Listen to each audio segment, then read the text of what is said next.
Health, Psychology and Human Nature with André Sturesson.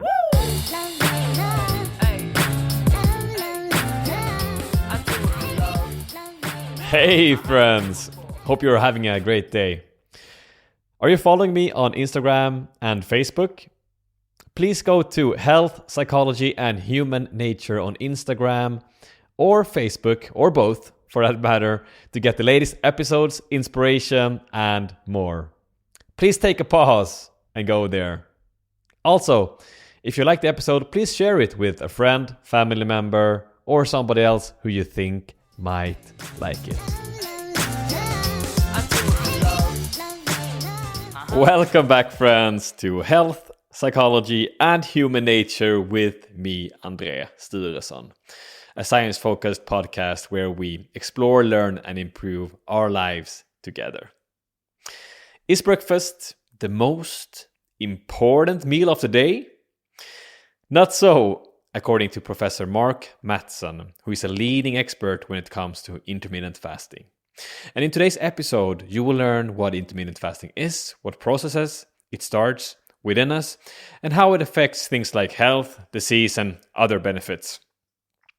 Mark Mattson, he is one of the foremost experts in the world when it comes to intermittent fasting.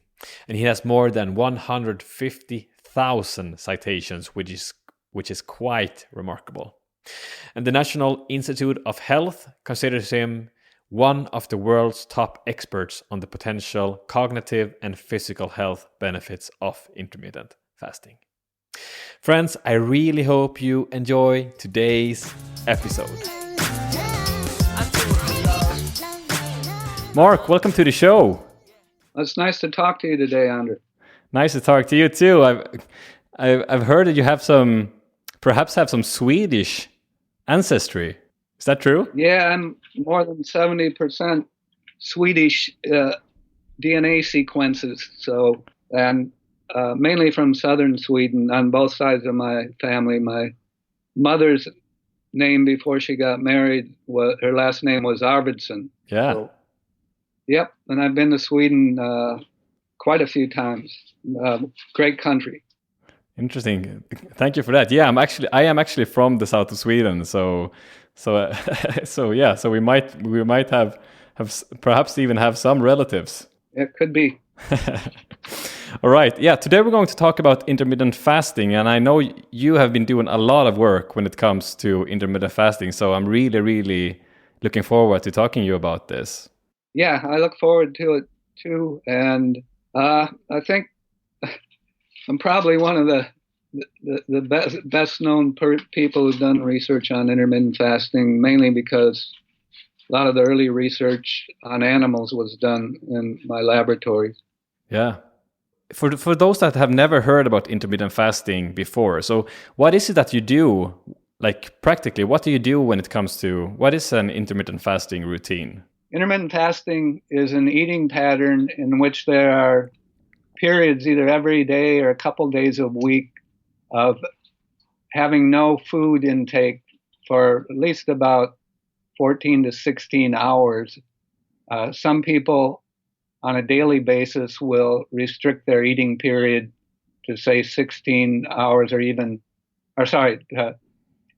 6 or 8 hours. Other people may decide 2 days a week they'll only eat one moderate-sized meal. Now, what happens either during that 16 to 18-hour period daily or 2 days a week when you eat hardly anything is that you use all the energy in your liver first, and that's depleted, usually within about 12 hours of not eating. Then what happens after that first source of energy in the liver is used, which is glucose, then what happens is fat cells release fats into the blood, which are then taken into the liver and converted to ketones, which are the second fuel that cells can use besides glucose. So during long periods of fasting, say for days or even weeks or more, your energy is coming from the fat that's stored in your fat tissues. And that's why we can survive for periods of weeks or even months, depending on how much fat you have to begin with, without eating. And this makes a lot of sense because before there was agriculture and we had a constant, readily available food supply, humans were hunter-gatherers, and they often had to go time periods without eating, and depending on the season of year and so forth. And individuals whose brains and bodies functioned best in a food-deprived state had a survival advantage because they could be able to be successful in getting food even when they haven't eaten for an extended time period. Right. So it's something that has been seen or something that has been useful evolutionarily.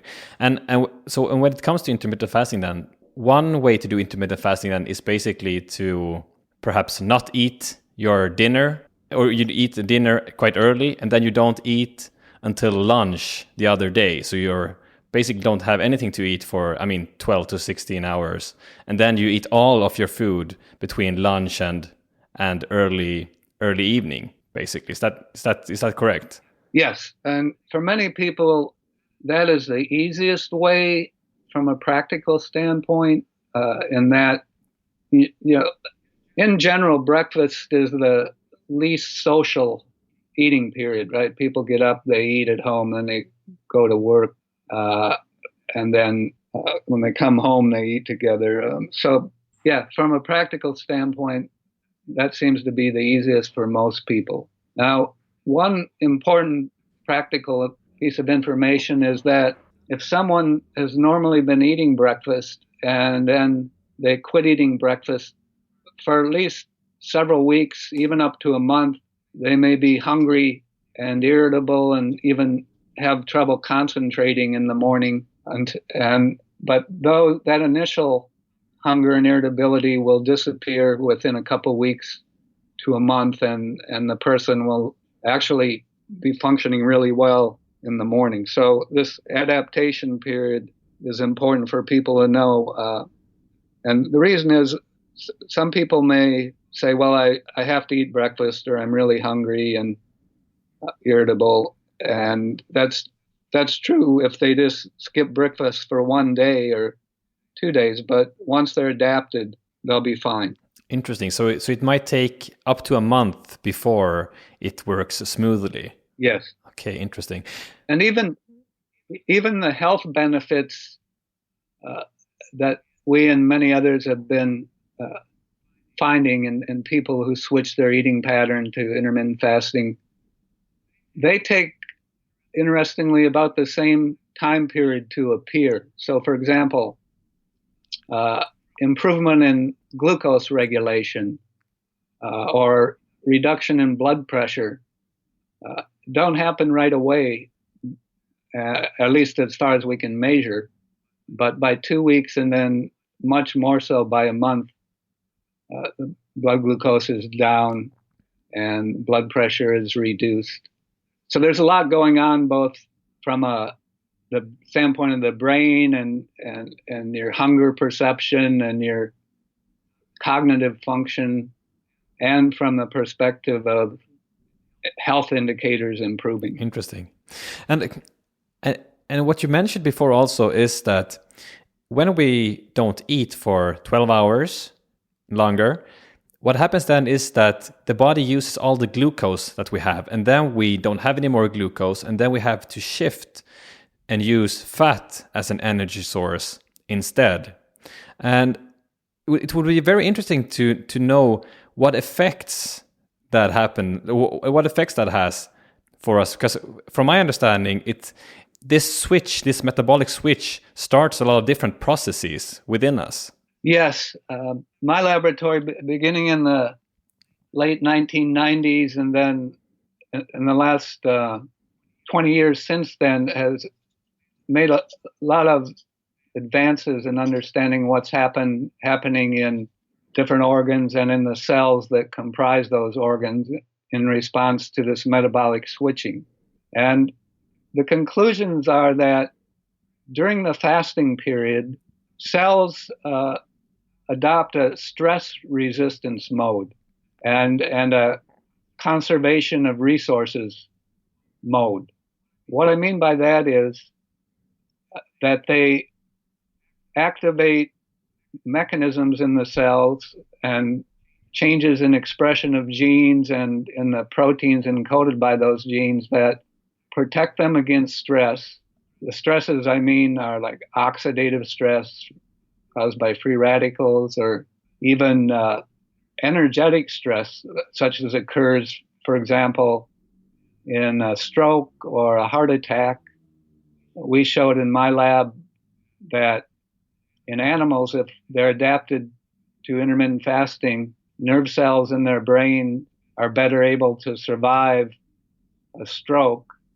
We also did studies in a model of heart attack or myocardial infarction, in which we showed that the heart cells are more resistant to a simulated heart attack, where we shut the blood supply off to the coronary arteries. So, and then we also think that, similar to exercise, intermittent fasting may protect the brain against stress. The kinds of stress, for example, that cause depression and anxiety, the bad stresses, psychosocial stress, chronic uncontrollable stress.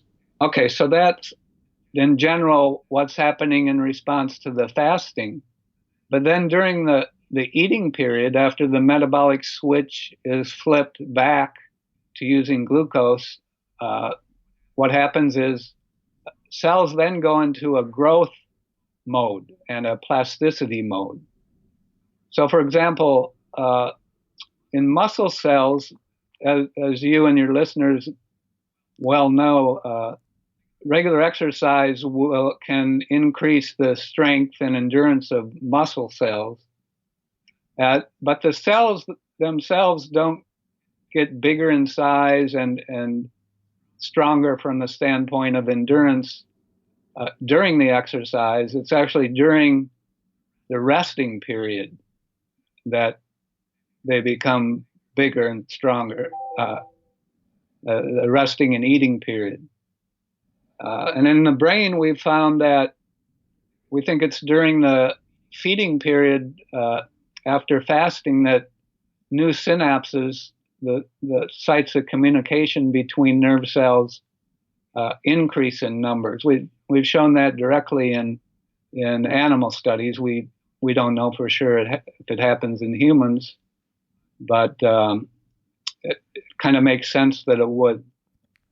So all in all, during the fasting period, and similar to exercise, the cells go into a stress resistance mode, and during the recovery period, that is during eating and sleeping, the cells go into a growth and adaptive plasticity mode. That is highly interesting. What I've also understood is that when we are out of glucose, then we start using beta-hydroxybutyrate, for example, as an energy source. So that is like the using fat as energy, but that is also a signaling molecule. Yes, this was initially discovered by Eric Verdin out in California, where he showed that beta-hydroxybutyrate, the ketone that increases during fasting and also during extended exercise, as long as the person doesn't take in any carbohydrates. This ketone, beta-hydroxybutyrate, can affect the expression of many different genes in our cells, and that strongly suggests it has those changes in gene expression will influence the function of the cells. My laboratory and another laboratory as well up in New York, was it 2 years ago, found that beta-hydroxybutyrate in the brain, it stimulates the production of a protein that promotes the growth and survival of neurons, and also that's It's a protein that's important for learning and memory. And the name of that protein is BDNF, brain-derived neurotrophic factor. And we showed this in a very direct way by exposing cultured nerve cells from the brains of rats to the ketone, and then the neurons produce more BDNF. And the New York group found that this was also true in living animals. They infused the ketone into the brain and then found that BDNF levels in the brain were increased. So anyway, yes, the ketones seem to be a major regulator of complex bioenergetic, that is metabolic responses to fasting, and some of these adaptive stress and plasticity responses that I just talked about a few minutes ago. So BDNF, this protein that is good for the brain. I've also heard that BDNF also is one of the things that could perhaps be good when it comes to depression, so have an antidepressant effect. Is that something that you have looked into as well, or? Other laboratories have looked at that, and that's true, Andre. And the summary of the evidence is as follows. So I mentioned intermittent fasting can increase BDNF levels in the brain, but exercise is even more potent than intermittent fasting in increasing BDNF levels in the brain.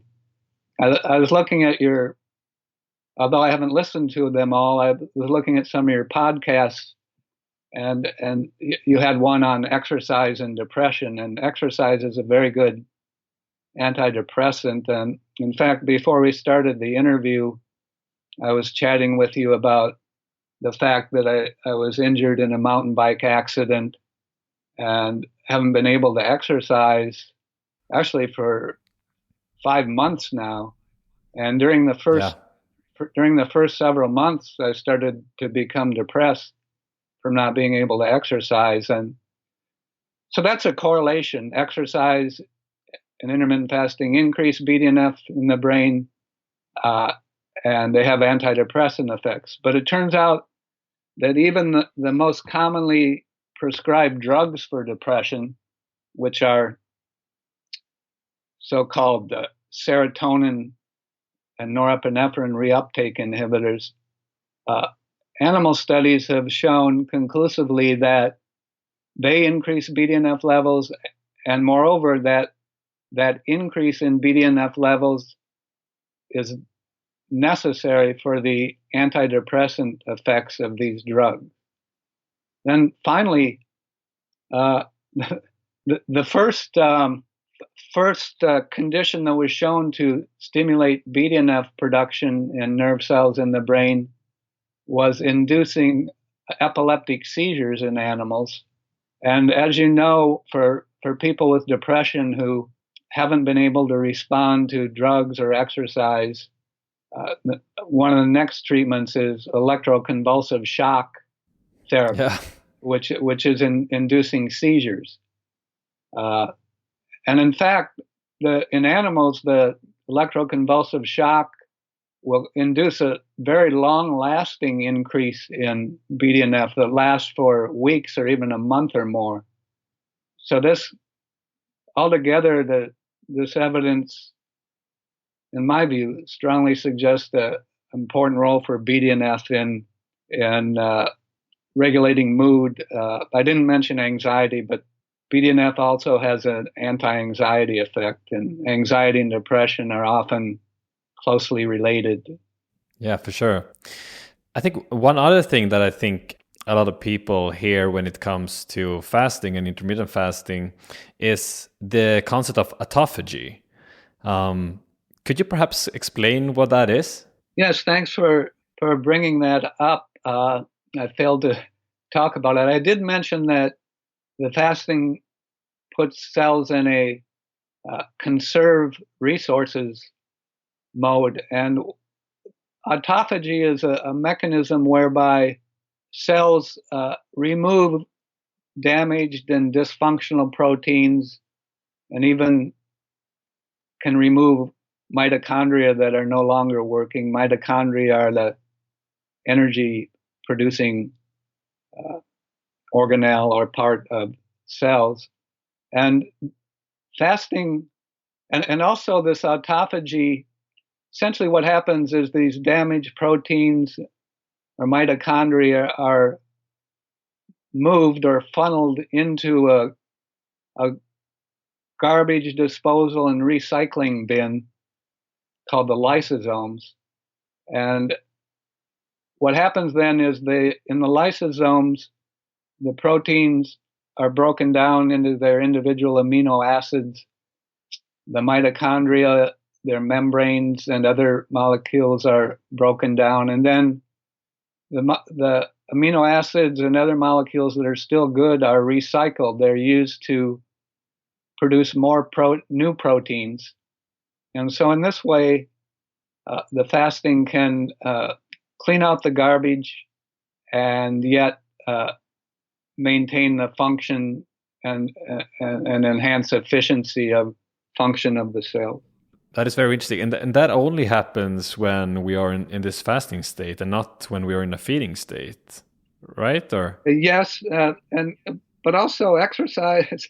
Again, there's this parallel with exercise. Exercise can also stimulate autophagy, particularly in muscle and heart cells, but turns out also in other cells. Interesting. And other effects when we make this switch, when we're like done with the glucose and start with the using fat. Another thing that I've also understood is that it has quite an effect on our insulin levels. Yes. Okay. When you eat a meal, insulin is released from cells in your pancreas. It's a hormone. Insulin is. Insulin then will bind to receptors on muscle cells, liver cells, nerve cells, and other cells. And when that happens, the cells remove glucose from the blood or from the fluid bathing the cells. So insulin plays a critical role in taking glucose from the blood and moving it into cells where it can be used to produce the energy needed to support the function and survival of the cells. People with diabetes, the most common form of diabetes, which is called type 2 diabetes, diabetes involves insulin resistance. What that means is that although insulin is still released from the pancreas, its ability to cause cells to remove glucose from the blood is impaired. The cells are resistant to insulin, and therefore the glucose builds up and stays up high in the blood because it isn't being removed in response to insulin. What fasting does, intermittent fasting, it will increase the sensitivity of cells to insulin. So then it requires less insulin to efficiently remove the glucose from the blood. And so the pancreas in people who are physically fit and people who are on intermittent fasting, insulin levels are low because it's used more efficiently or it's more effective. And so we don't need as much insulin. In fact, really a good way to measure glucose regulation is to measure both glucose levels and insulin levels. And, so low insulin is good, low glucose is good. And so in people with high insulin sensitivity, then both insulin and glucose will be low. And that's what intermittent fasting will do. Doing intermittent fasting is something that changes what we use for fuel. And it starts all these different processes. So it affects the insulin sensitivity. It seems to affect other things like autophagy. It seems to affect things like BDNF. When we have all of these good processes, like how does that affect health? Or perhaps I should ask, what are the most important health benefits, short term and long term, for us? Yeah. When we do intermittent fasting. So in addition to improving glucose regulation and protecting against insulin resistance and diabetes, intermittent fasting will reduce inflammation in tissues. And as you know, chronic inflammation is bad and occurs in many different age-related chronic diseases. Cardiovascular disease, for example, there's excessive inflammation in the blood vessels, and then where there's inflammation, the cholesterol builds up and you get narrowing of the arteries. Many cancers, interestingly, involve inflammation.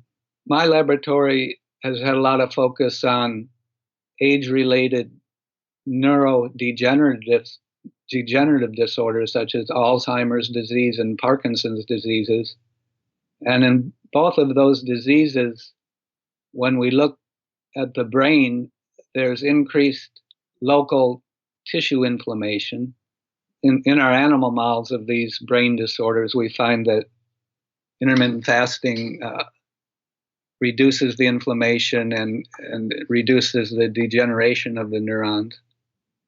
And then also I mentioned earlier on, reduced blood pressure is another health benefit.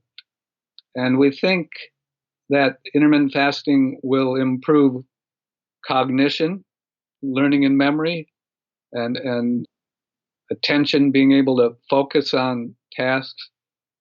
I've had, in the United States, there's a lot of interest in intermittent fasting, and it's very rapidly being incorporated into a number of different practices or businesses even, or even government funded agencies. So for example, last week I talked for head of the police department for the state of Massachusetts, and they're very interested and actually have already started having their police officers become adapted to intermittent fasting.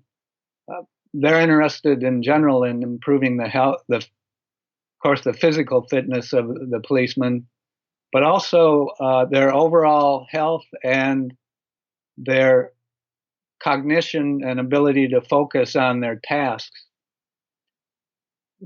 Remember, going back to evolution, I mentioned that during evolution, individuals whose brains and bodies function very well in the food-deprived or fasted state were those that passed their genes on. And so we evolved actually to function very well in the fasted state. I also mentioned that after eating a meal, particularly with carbohydrates, we feel sleepy. Of course, if you have a pet dog or cat, you know this. After they eat, they go to sleep. So, yeah. So those are the kinds of health benefits. The pets is very interesting too. Before our interview started, we were talking about a book I'm writing on, the evidence that food abundance may not be good for our brains. It's definitely obesity and being overweight is not good for our brains. But since the agricultural revolution, the evolutionary pressure, that was initially there for overcoming food scarcity is gone, and so our brains are remodeling. So with pets, it turns out if you measure the size of the brain of a wolf, which was the wild dog that all domesticated dogs evolved from, its brain is bigger than a domesticated dog with the same body weight, body size.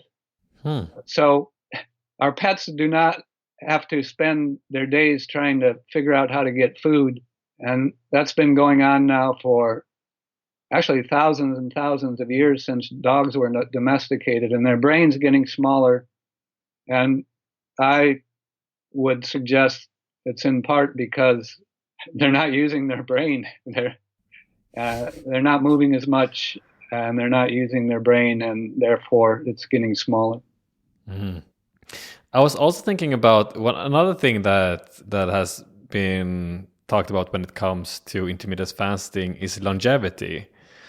How does intermittent fasting affect longevity in animal models, and also what do you think about humans? In animal models, every other day fasting will increase lifespan by up to 80%.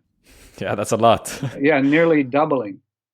Now, there's one caveat or problem, or at least something that's important in interpreting what I just said, and that is that the control animals, rats or mice, they're in small cages.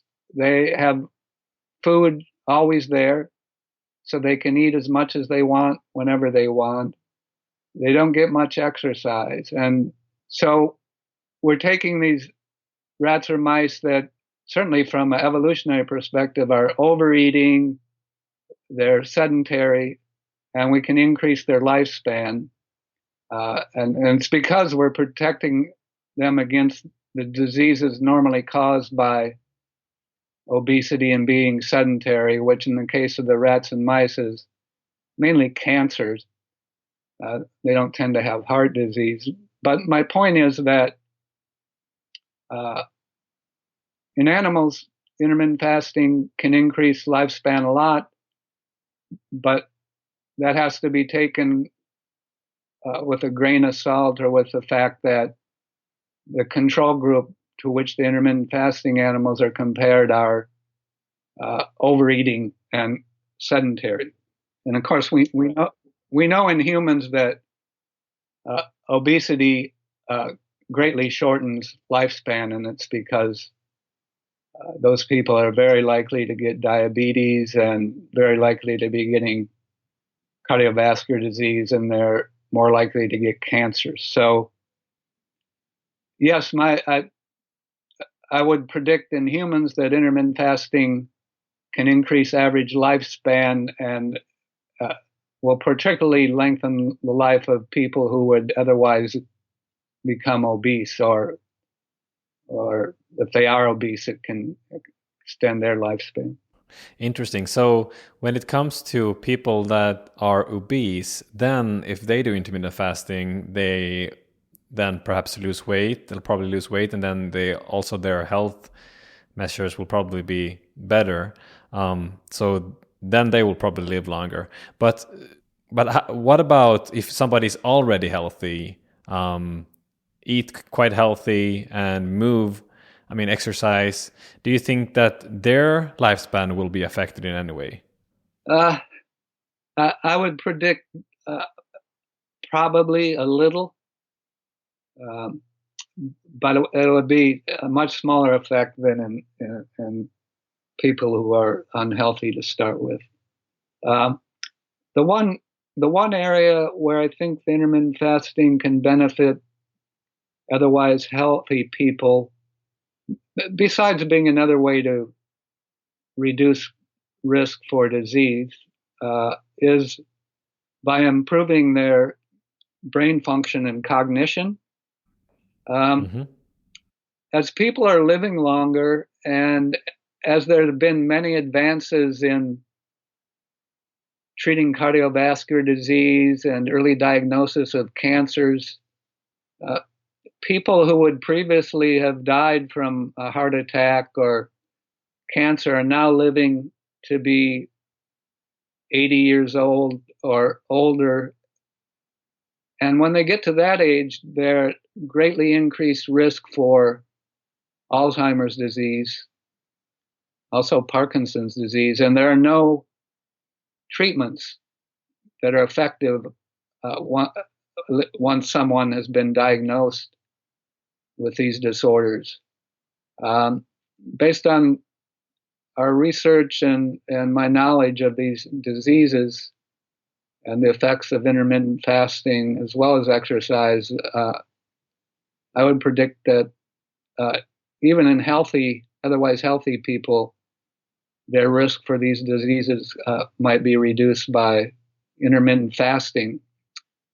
I should also point out that at least in the case of Alzheimer's disease, people who have a history of depression, particularly multiple episodes of clinical depression, they're at increased risk for Alzheimer's disease. So again, we come back to the same things: exercise, moderation in energy intake, changing eating pattern to intermittent fasting, eating a healthy diet, which we haven't talked about, but avoiding simple sugars and avoiding too much animal fat, particularly red meat, and then keeping your brain intellectually challenged. For example, listening to your podcast will likely protect your listeners a little bit against getting Alzheimer's disease. Yeah, for sure. Interesting. It's interesting how all of these different things seem to all come back to living a healthy lifestyle almost. I was also thinking that perhaps we could get into the how of intermittent fasting, and then I also have some questions that are a little bit more detailed when you do intermittent fasting. But if somebody would be interested to start with the intermittent fasting, like how do you do it? So if someone wants to start, there are several bits of advice I would give them. One is to start with a coworker or a family member or partner or friend, and do it together so that you can talk to each other about how things are going and encourage each other. Then the other is what I mentioned earlier, that people who want to change their eating pattern to intermittent fasting have to realize that there is an adaptation period. It takes a couple weeks or up to a month, but it's these, if you will, initial side effects are actually very minor if you look at the big picture, and it's of course easy for people to tolerate not eating breakfast. It just takes a while to adapt. And the other thing is, if they decide they want to skip breakfast, then it would be good, get up, go to work, and drink some coffee or tea, and just keep busy. And you may be hungry for a number of days or a few weeks, but that's going to disappear completely. You'll no longer be hungry once you're adapted. And then if the person is overweight, there's a few ways to monitor whether the intermittent fasting is improving their health, after say a month.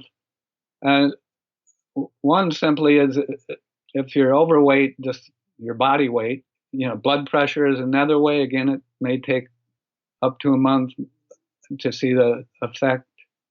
And then if you want to do it in consultation with your doctor, then you could visit your doctor and have them just do a regular metabolic panel, measure glucose, for example, and then maybe do that a few months after you've been on intermittent fasting. And that's actually good for the doctor too, because they'll see the effects on their patients and then may think about talking with other patients about it.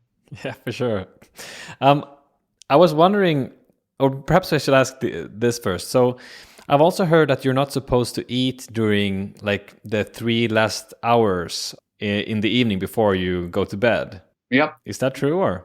Yeah, that's a good idea. It for several reasons. One is that particularly if you're prone to gastric reflux and you go to sleep when your stomach's full, you're going to get more likely to get regurgitation and what we call heartburn. Um, but also, it turns out for sleeping, eating right before you go to bed may help you get to sleep, but it's not necessarily good for getting good overall night's sleep. Yeah, so I think that's good advice. So then the question is, if you skip breakfast, but if you skip breakfast, for example, and your goal is to narrow your eating window into a 6 or 8 hour time window, then you'd eat all of your food, say between noon and 6 p.m. or between noon and 8, and depending on what time you go to bed, that should be easily 3 hours before you go to sleep. Right. And about some details then, is it okay to drink tea or coffee during fasting? You just mentioned it, but still I need to ask the question. Yes. As long as there's the key thing is not to take in any carbohydrates. Some people they will eat fat, but I don't know. I think the best is just don't take any calories in during the fasting period. So tea and coffee is good. Coffee and tea in the morning, the caffeine it's actually good for your brain. It enhances alertness and learning and memory. Yeah, so that's a good idea. Coffee and tea. Great. Okay, so coffee and tea without milk or any calories. Right. I was also thinking about for all of those that are taking supplements. So I mean, omega-3 or curcumin that is quite popular, and there's a lot of other stuff. Is that okay to take when you're fasting? Yeah, it's okay. The curcumin, yeah, I think it's probably okay. It's very spicy, strong, and it might be better to take it with food, but I don't know. I think it should be fine. Personally, I would take it with food. I would take those supplements with food to have something in your stomach there. Depending on what the supplement is, certain vitamins and so on are better absorbed with a meal. Yeah, so I would say take the supplements, during the feeding window. Right. I was also wondering if you exercise. So let's say that you're going up. You ate your last meal at 6 p.m. the night before. You go up and you start exercising 8 a.m. for example in the morning.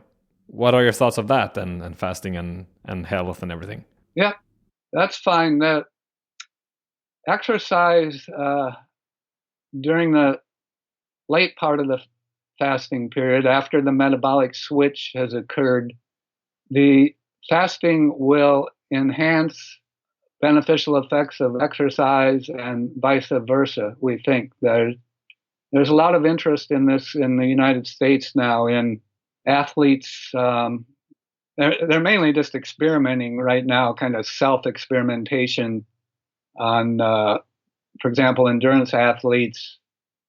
Many of them are finding that their performance is better if they compete in a fasted state after the metabolic switch has occurred. And the reason is apparently if you start an endurance event when you still have energy in your liver and are using mainly glucose, and then the metabolic switch occurs during the event, there's some period of time where the performance goes down, well, the metabolic switch is occurring and the ketones go up. So there's a time lag between the depletion of glucose and the elevation of ketones. But also, very interesting. A colleague of mine, Richard Veach, he actually passed away recently. He developed a beta-hydroxybutyrate modified form of that ketone that you can eat it, or actually he's got it in a liquid, drink it, and you get big increase in beta-hydroxybutyrate in your blood. And he collaborated with my lab, and we showed this ketone was beneficial in models of Alzheimer's disease. And then he also collaborated with Dr. Kieran Clark at Oxford University in England, and she's an exercise physiologist. And she found that this ketone will enhance performance of elite British cyclists. And then they asked the anti-doping agency to make a determination of whether it's okay for athletes to use this ketone, and the agency determined it is okay. They consider it as an energy source, just like taking glucose. So it's a very interesting story. So in the Tour de France, until the year 2012, no British cyclist had ever won the Tour de France. Since the year 2012, 5 of the 7 years, a British cyclist has won the Tour de France, and it's not just the same one, more than one. And it turns out they were all using taking the ketone, even before anybody else knew about it or was taking it, or at least was taking it. So there's now a company, actually more than one company, who's selling this ketone ester, and their main customers are athletes. That's very interesting. So it's like they had their secret weapon. That's not secret anymore. No, no, by back then. Again, fasting, remember now, so fasting will increase levels of that ketone, and we've done studies in animals with the combination of fasting and treadmill running. There's a almost synergistic effect on ketone levels. So the ketones go really high if the animals are exercising in the fasted state. So my own guess is that the fasting is as good or better than paying money to buy the ketone and then drink it.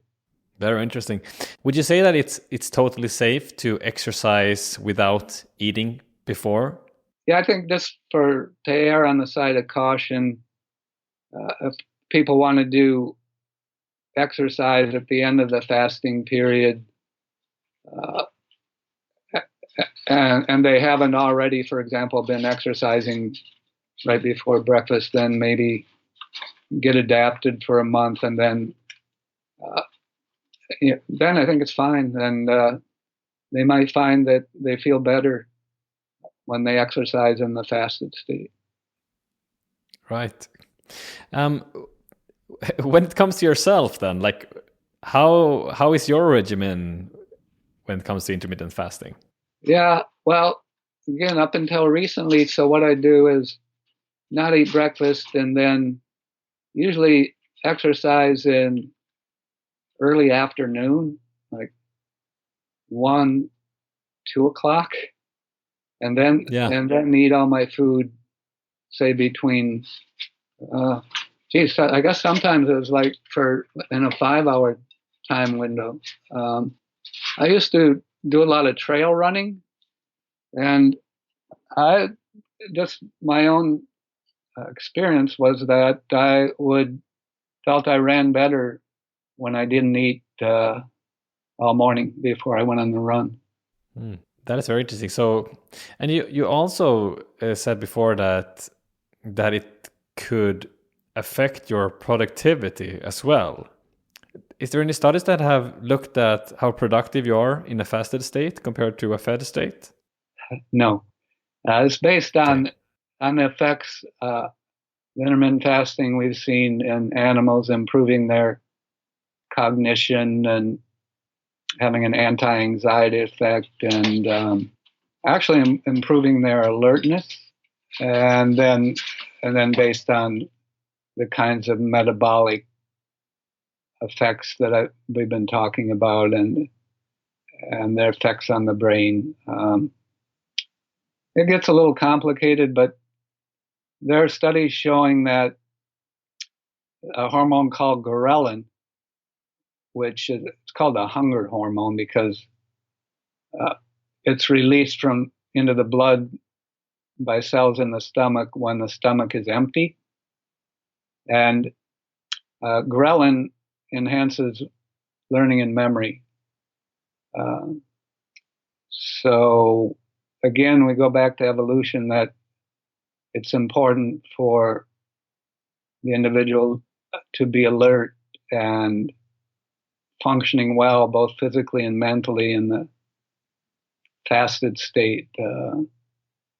And that seems to be what happened through millions and millions of years of evolution, where all our systems, neuroendocrine systems, metabolic systems, neural networks in the brain, they're all geared to being able to function well in a food deprived state.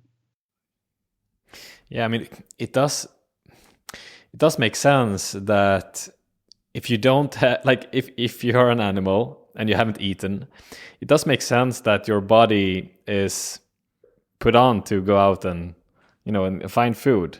Yes, a question I get a lot is, for a long time, advice has been given, actually without really solid evidence, that breakfast is the most important meal to eat.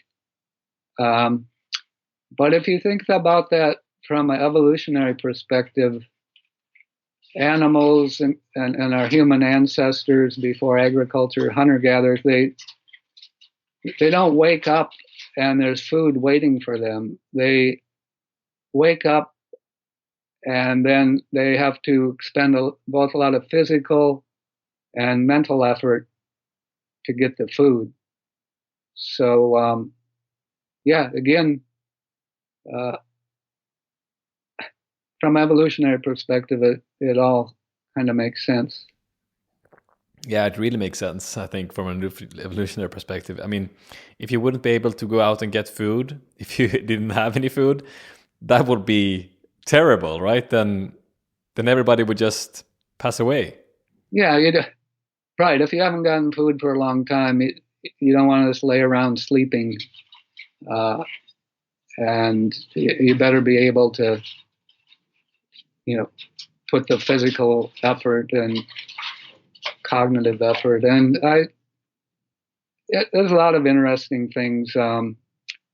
Nowadays, most of us don't spend much time physically moving through our environment, except for driving on roads. And now we have GPS. We don't even have to have so-called cognitive maps in our brains. But the brains of most animals and humans, they're geared to being able to remember where you've been, what you saw, where the food was, where the potential whatever predators are, other hazards, and so I guess my point is that we evolved learning things while we physically move through the environment, and this is probably in part why exercise benefits cognition and learning and memory. And also, even from a standpoint of mood, anxiety, and depression, this general anti-stress effect of exercise, and we think that to some extent intermittent fasting, it again makes sense. We know that there have been studies showing that mood improves when you're moving through the wood, walking through the woods or that kind of thing. Yeah. Okay, so for one last question then. What do you think is the take-home message from when it comes to intermittent fasting or our conversation? Take-home message is that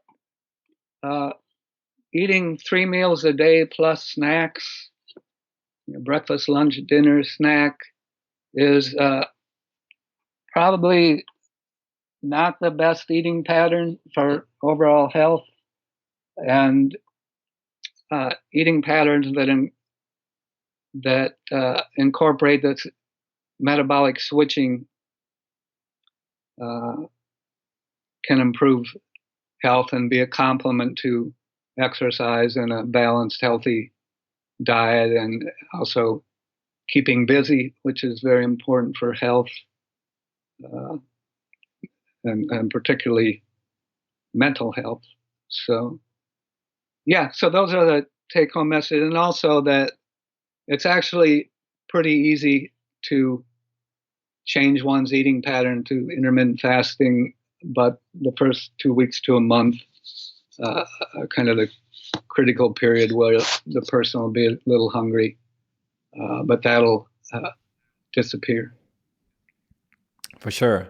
I totally agree. I've been doing intermittent fasting now for a couple of years, and I think it's something that you get used to, and once you get used to it, I think it's quite simple actually. So I totally agree with you. What's your eating pattern?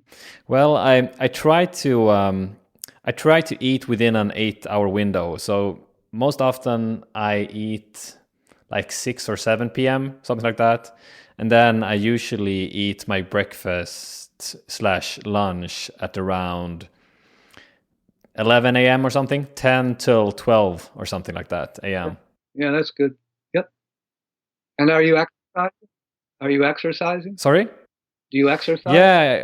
Yeah, I do. Actually, I do every morning. The first thing I do is do 10 minutes of exercise. So I go jogging, or I do some push-ups, or I do other types of things in the morning. So that's something I do every morning. I think it's great in many ways. I mean, it makes me feel great, and it's also has all of these short-term and long-term health benefits as well. So and probably also enhances the effects of the fasting then. Yep, I think so. Yeah. Mark, it's been a real pleasure talking to you, and I would really like to say thank you for all the work that you've done, and thank you for taking your time to come on to this show and spreading it to everybody so that we can get somebody who actually knows this stuff and somebody who is a lot more trustworthy when it comes to this stuff than others. So I would like to say big thank you for coming on. Okay, you're welcome, Andre. Hope you enjoyed the episode. Friends, I really need your help. I'm trying to get the podcast out there. So I was wondering if you could help me by leaving a positive rating and a review on your Apple device or the podcast player that you're using, as well as subscribing to the podcast. That really helps getting the show more visible on iTunes and other players. And if you don't know how it's done, then YouTube has a lot of great videos, so you can search there. All right, that's it. Take care. This podcast is for general informational purposes only and does not constitute the practice of medicine, including the giving of medical advice. The content of this podcast is not intended to be a substitute for professional medical advice, diagnosis, or treatment.